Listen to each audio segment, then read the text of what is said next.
morning guys, good morning. Good morning Europe. Ayan guys, nandito tayo sa parking guys.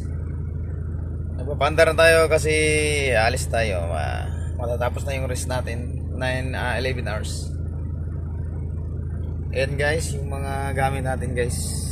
Una, yan na yung navigation, yung device, Taxi Republic.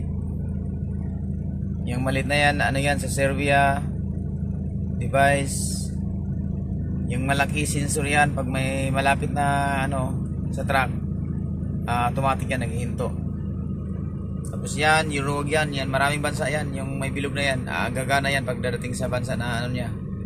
Tapos yung isa, sa yun, Slovakia. Pag sa Slovakia, mag-green yung niyan, yung ibabaw ng may square na yan. Tulad nito. Yan. Yung square na yan. Tapos yan.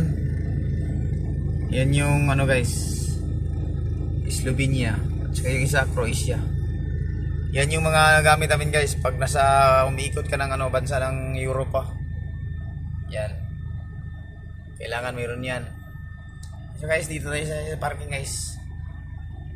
Dito tayo nabutan ng kagabi. Ubos ng oras.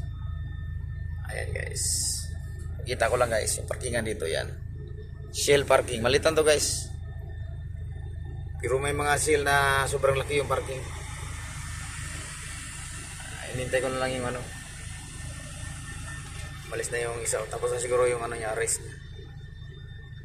Puno naman yan. Pupunta tayo ng Belgium guys.